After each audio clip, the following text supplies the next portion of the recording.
सादरम अभिवादनम।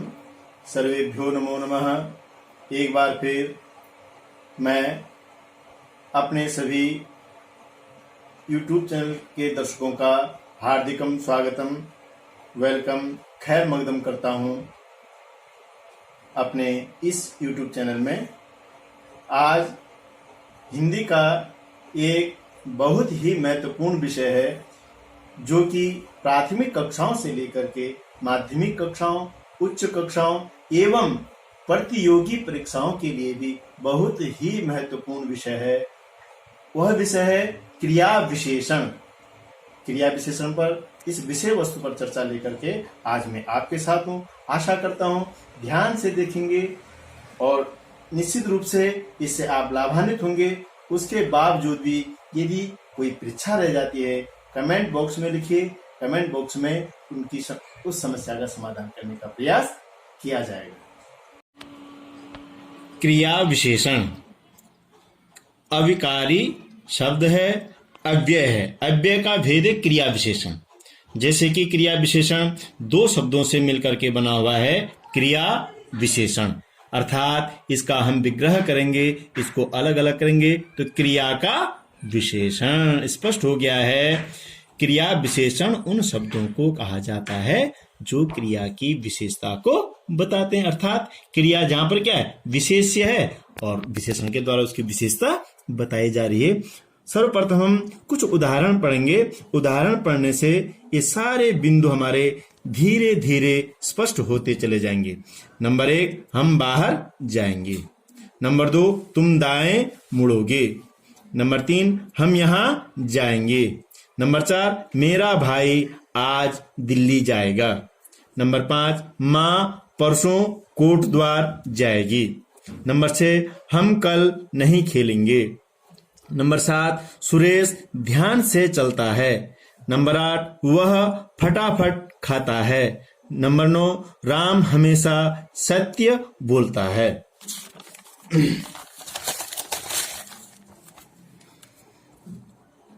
Number 10, तुम थोड़ा अधिक खाओ। नंबर 11, मोहन बहुत ज्यादा दौड़ता है। नंबर 12, अभी तक आपने पर्याप्त भोजन नहीं किया। अब इनमें हम एक एक वाक्य का अध्ययन करेंगे। उसमें सर्वप्रथम हम क्रिया ढूंढेंगे, उसके बाद उस शब्द को ढूंढेंगे जो क्रिया की विशेषता को बताएगा। हम बाहर जाएंगे, जाएंगे यहां पर क्रिया है। अब क्रिया से हम प्रश्न करेंगे, कहां जाएंगे? उत्तर क्या मिल रहा? बाहर। जाएंगे क्रिया हो गया, ये आप देख रहे होंगे। और कहां जाएंगे? बाहर। प्रश्न हमारा क्या बना? कहां जाएंगे? बाहर। तो बाहर क्या हो गया? यहां पर क्रिया का विशेषण। मैं समझ रहा हूं स्पष्ट हो गया होगा। हमें प्रश्न करना है क्रिया विशेषण को ढूंढने के लिए। दूसरा वाक्य है, तुम दाएं मुड़ोगे। तुम मुड़ोगे, ये क्रिया है। मुड़ोगे क्या है? क्रिया है। वही प्रश्न बना है, कहां मुड़ोगे? दाएं मुड़ेंगे। ये क्या हो गया? दाएं यहां पर क्रिया विशेषण। दाएं क्रिया विशेषण हो गया। क्रिया विशेषण जानने के लिए हम प्रश्न अवश्य करेंगे, क्रिया से रिलेटेड प्रश्न करेंगे, तब जाकर के हमको क्रिया विशेषण मिल पाएगा। वो ये, हम कहां जाएंगे? जाएंगे क्या है? क्रिया। स्वयं प्रश्न कर रहे हैं, कहां जाएंगे? ये कहां क्या है? ये क्रिया विशेषण है। ये कहां क्या है? ये क्रिया विशेषण है।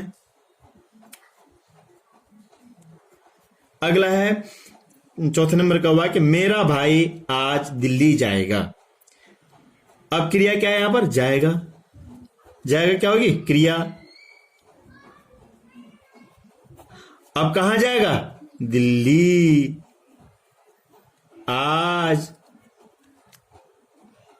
कहां जाएगा? दिल्ली जाएगा। लेकिन कब जाएगा?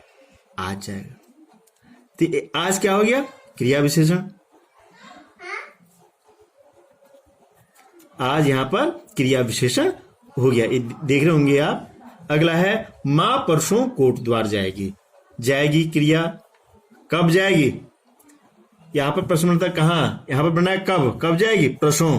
परसों। तो परसों क्या हो गया? क्रिया विशेषण।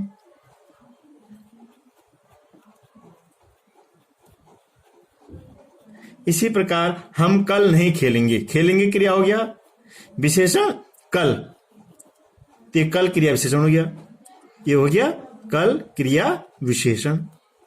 इसी प्रकार अगला वाक्य, सुरेश ध्यान से चलता है, चलता है क्रिया हो गया, कैसे चलता है, ध्यान से, ये क्या हो गया, क्रिया विशेषण। अगला वाक्य, वह फटाफट खाता है, यहां पर क्रिया ढूंढेंगे, सर्वप्रथम क्रिया क्या है, खाता है, कैसे खाता है, फटाफट, ये क्रिया विशेषण हो गया, फटाफट, फटाफट क्या हो गया, क्रिया विशेषण हो गया। राम हमेशा सत्य बोलता है, क्रिया क्या है यहां पर, बोलता है, सत्य बोलता है, कैसे, हमेशा से सत्य बोलता है, तो हमेशा क्या हो गया, क्रिया विशेषण हो गया।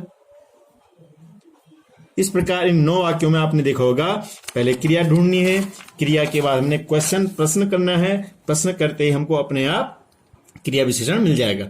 तुम थोड़ा अधिक खाओ, क्रिया क्या, खाओ, कैसे खाओ, थोड़ा और अधिक खाओ, ये क्या हो गया, क्रिया विशेषण, थोड़ा अधिक, कितना खाओ, थोड़ा अधिक खाओ। मोहन बहुत ज्यादा दौड़ता है, दौड़ता है क्या होगी, क्रिया, और बहुत ज्यादा, कम नहीं, बहुत अधिक दौड़ रहा है, तो ये क्या हो गया, क्रिया विशेषण, कितना दौड़ रहा है, बहुत अधिक दौड़ रहा है, तो ये क्रिया की विशेषता को बता रहा है। 12वां वाक्य आप देखिए, अभी तक आपने पर्याप्त भोजन नहीं किया, तो क्या, भोजन किया समझ लो, क्रिया क्या नहीं किया, पर्याप्त भोजन, कितना भोजन, पर्याप्त, कितना भोजन नहीं किया, पर्याप्त, तो पर्याप्त क्या हो गया यहां पर, क्रिया विशेषण, ये भोजन नहीं किया, ये है पूरी क्रिया, ये पर्याप्त भोजन, ये पर्याप्त क्या हो गया, जो शब्द है ये क्रिया विशेषण हो गया। अब आप देख रहे होंगे, पहले हमने उदाहरण पढ़ लिए हैं, जो शब्द क्रिया की विशेषता को बता रहे हैं उन शब्दों को क्रिया विशेषण कहते हैं। जो शब्द क्रिया की विशेषता बताते हैं उन शब्दों को क्रिया विशेषण कहते हैं, यहां पर बता दिया गया है। और अर्थ के आधार पर क्रिया विशेषण के बहुत सारे प्रकार से वर्गीकरण किया गया है, लेकिन जो पाठ्यक्रम में खास करके प्राथमिक और माध्यमिक कक्षाओं में जो पाठ्यक्रम में है वो अर्थ के आधार पर क्रिया विशेषण के भेद। तो अर्थ के आधार पर क्रिया विशेषण के 4 भेद बताए गए हैं। सबसे पहला भेद है कालवाचक, उसके बाद दूसरा भेद है रीतिवाचक, तीसरा भेद है स्थानवाचक, और चौथा जो भेद है वह है परिमाणवाचक। इसी तरह आगे के भेद है प्रयोग के आधार पर है उसका वर्गीकरण, रूप के आधार पर है क्रिया विशेषण का वर्गीकरण, और यौगिक क्रिया के आधार पर है क्रिया विशेषण। फिलहाल हम जो अर्थ के आधार पर है इन पर क्रिया विशेषण पर चर्चा करेंगे। अब कालवाचक इसको बोलते हैं, ऐसे शब्द जो समय को बता रहे हैं, जो काल को बता रहे हैं। उदाहरण के लिए यहां पर दिया है, परसों धूप रहेगी, धूप रहेगी कब, परसों, ये समय को बता रहा है, कालवाचक है। कब, जहां पर कब का प्रश्न बन रहा हो, कब का प्रश्न बन रहा हो, तो वहां पर कौन सा क्रिया विशेषण होता है, कालवाचक। ये ध्यान रखना है, परसों धूप रहेगी, तो जहां पर समय को बताया जा रहा है, समय को बताया जा रहा हो, वहां पर होता है कालवाचक विशेषण। सुरेश शाम को खेलता है, खेलता है क्रिया होगी, कब खेलता है, शाम को, कब प्रश्न बना ना, तो शाम को, ये भी क्या हो गया, कालवाचक विशेषण हो गया।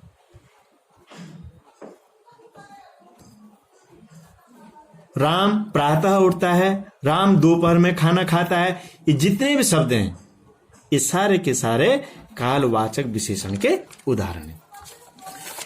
अगला जो दूसरा नंबर है, वाक्य पढ़िए आप, हाथी धीरे धीरे चलता है, अमन ध्यान पूर्वक पढ़ाई करता है।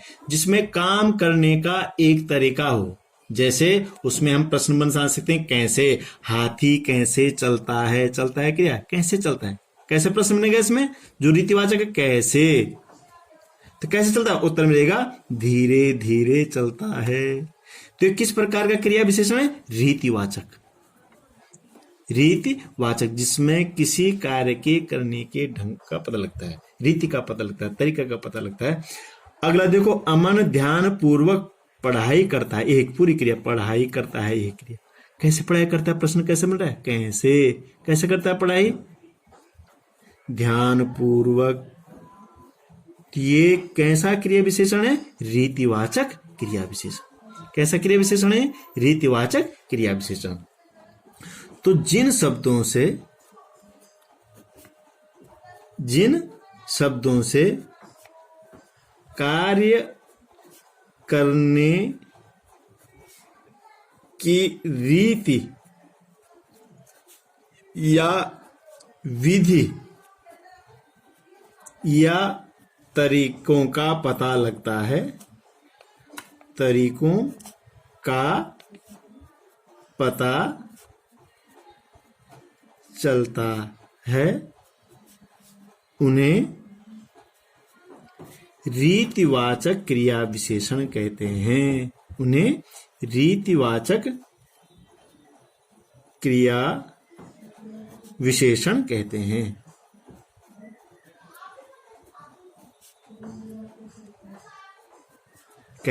ये आप समझोगे कि कैसे प्रश्न बनना चाहिए, तो समझ लो कि वो रीतिवाचक क्रिया विशेषण। अगला है स्थानवाचक। अर्णव मैदान में खेल रहा है, ये खेल रहा है क्रिया है। अब प्रश्न बनाएंगे, स्थानवाचक का क्या है, कहां, तो कहां खेल रहा है, मैदान में। तो ये कैसा है, स्थानवाचक क्रिया विशेषण।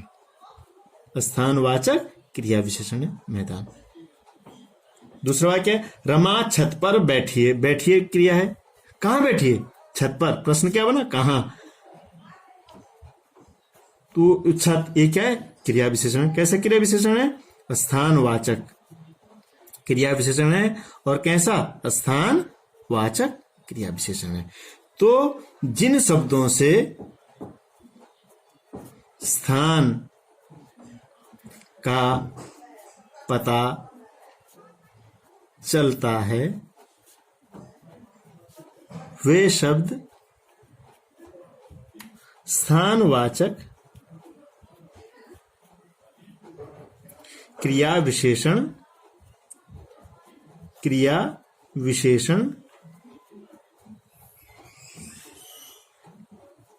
कहलाते हैं।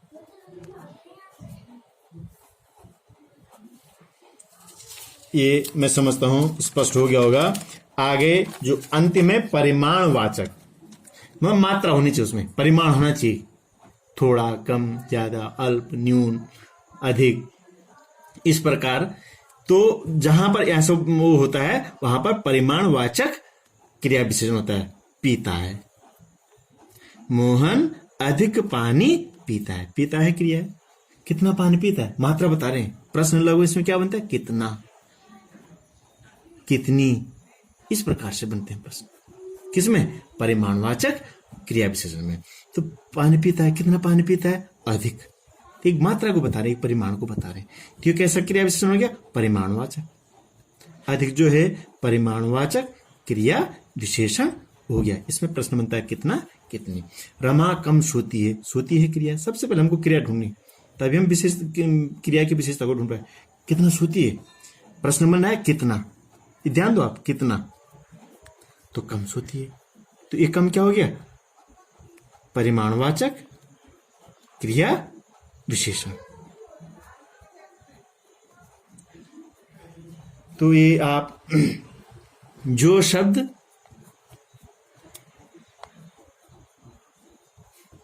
परिमाण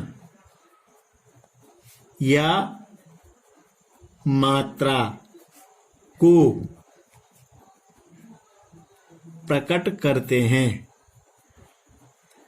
अभी ध्यान देना, किसकी परिमाण, किसकी मात्रा, क्रिया की परिमाण को या क्रिया की मात्रा को प्रकट करते हैं, उन्हें परिमाण वाचक क्रिया विशेषण कहते हैं।